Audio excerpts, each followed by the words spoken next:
Last year, Nintendo announced we would be getting a new Fire Emblem, Fortune's Weave, which is somehow tied in with the Fodlan games. However, since then there's been 8 months of radio silence, meaning that we have no idea what's going on with it. Has it been cancelled? Delayed? Is it going to be shadow dropped next week? Will this video be out of date by the time it goes live because we received new news? I have no idea. But you know what? Honestly, I'm fine with the uncertainty.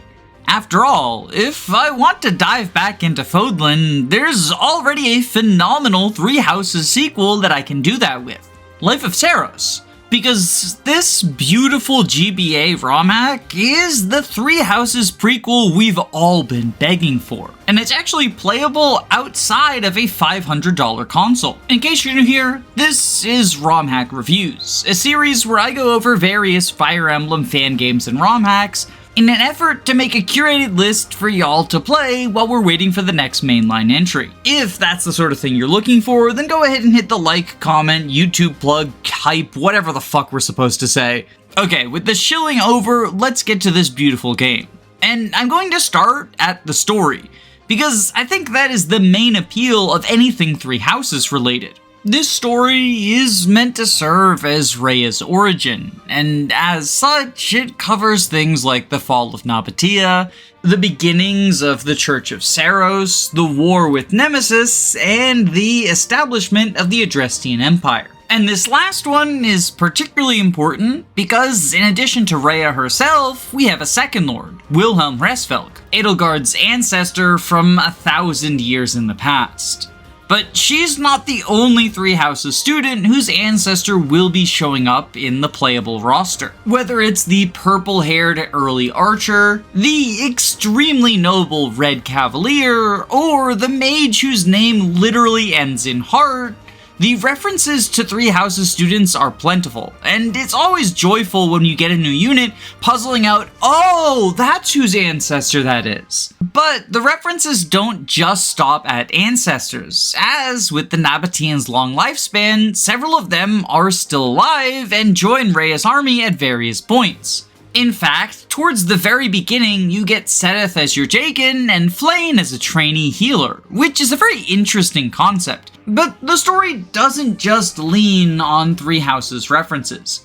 In my opinion, it stands on its own as a fulfilling narrative, exploring a part of Fodlan's history that we really haven't heard that much about.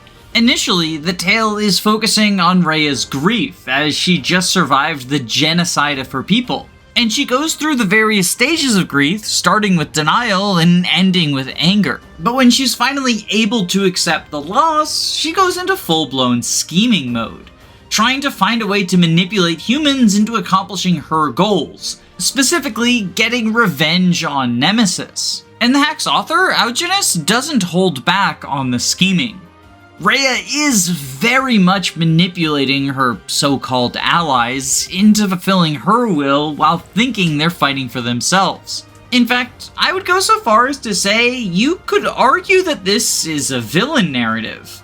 Although that point is definitely a little bit up in the air because Rhea's motivation is understandable, which is of course what makes the tale so compelling. As simultaneously, you want Rhea to succeed as she's sympathetic, but you feel bad because you're rooting for someone doing such heinous things. Even as someone who's not a huge fan of Three Houses, I found myself drawn in by the narrative of this game, and really enjoyed that aspect of it. It's also worth noting just how top-notch the presentation in this game is.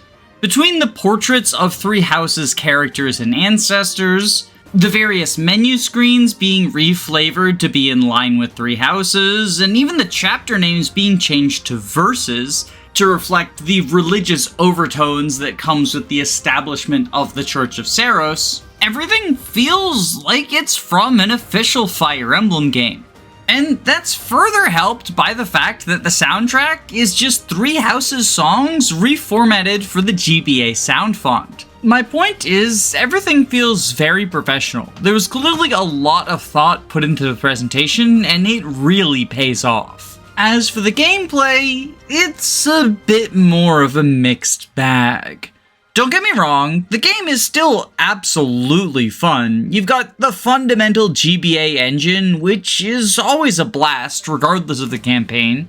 And I generally like the unit design. Everyone feels like they have a solid niche, and nobody really overlaps with each other. The branching promotion system of Sacred Stones is also utilized to great effect with new classes. I briefly mentioned that Flayn joins you as a trainee staff unit, but on her first promotion, she gets a pretty interesting choice. She can either stay staff locked and get a horse, or gain access to light magic as an infantry mage. And new classes help to flesh out a bunch of other units, such as your archer who can promote to gain anima, or your swordmaster who can promote to gain anima. And you may be noticing a pattern. A lot of the new classes added have hybrid strength and magic available, which allows them to attack enemies at either physical or magical damage. Of course, not everyone is a hybrid attacker. There are some purely physical or magical units. And in particular, I want to highlight the addition of Brawlers, which are fist wielders and, much like in Three Houses, have low-powered brave attacks that they can wield to great effect. However, while the units themselves are all phenomenal, I'm less fond of the map design personally.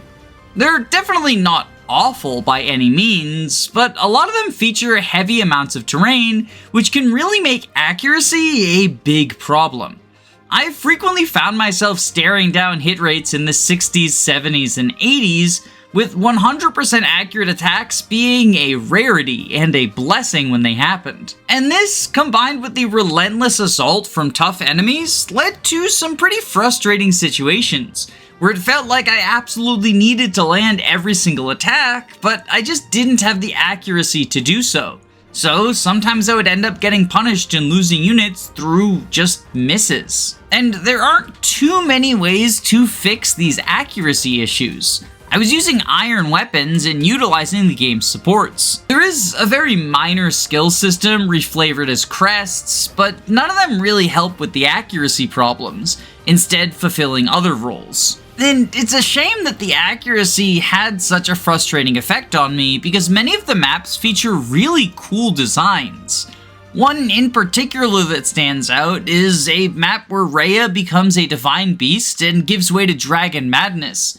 So she is a berserked green unit who you must avoid so that she kills the enemies instead of you. Although it's far from the only interesting map concept, as various early chapters will feature you fighting dolls, preaching to gain extra benefit, or even traversing your way through a lava-filled ALL Valley of Torment. I imagine that these concerns would be alleviated somewhat by playing on a lower difficulty, as my playthrough was on hard mode, but I can only report on the experience I had, and hit rates were a consistent issue throughout my playthrough. Similarly, I found myself frustrated by the absence of common QOL features, such as the ability to skip animations by holding L, or check AS and items at a glance. Although, I must admit that this probably comes from some amount of ROM hack bias on my part, as these features are fairly standard on other hacks, but it's important to remember they're not actually a standard part of Game Boy Advance. So their absence here isn't necessarily going to be a negative, depending on your experience in the hacking scene. And that's kind of what I want to emphasize about the gameplay, is while I found it to be a mixed bag and somewhat frustrating, I don't think that's going to be the universal experience.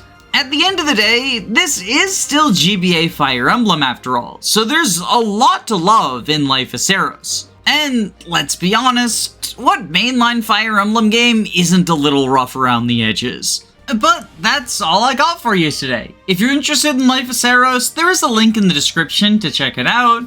So I'll just end by thanking my patrons. So, thank you, Logs, Glup Shido, Erica Ford, Pergnite, YLO1, George Grenfell 7pm, Jamie Collins, Arvis, Floahay, Amy Hazel, Hungry Heart, Hound Dogs, Burnt to Cinders, Crimson Claw, Fork King, Ziggy WSB, Derek, Shinthia, Faulty Videos, Kyle Madison, Derek Williams, Anna Cabana, The Daily Fugel, Faye, Magic Bite, Thoughtful Insanity, Robin Goodfeller, JT Spritter, Laura Hunter, Jonathan Durbin, Dysike, Chris, Root Beer Pants, Queen Elizam, Control Dages, Roman Chromantic, Nick Knack Hammersmack, Carrier has left, Angel Not Caceres, Zanwiff, Not Gino, Name Number 5, Squid Stats, Big Fan of Bishop Clement, Derek, Flingon, Edward C., Cabbage, Caius Cole, Bree, Punchfighter Champion, Eggman, Maxine the Vampire Queen, Sardonic Muse, Wesley Toma, Sensitive Luigi, Rage, Dr. Frying Pan,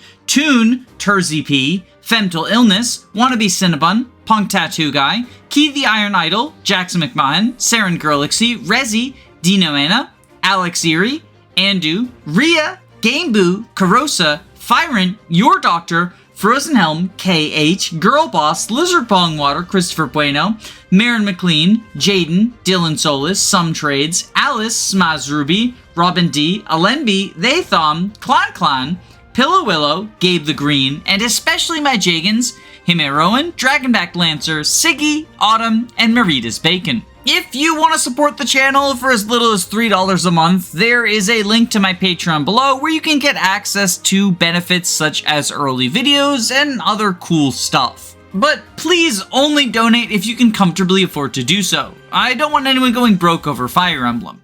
Regardless of what you choose to do, I hope you have a wonderful day. Stay safe, gamers.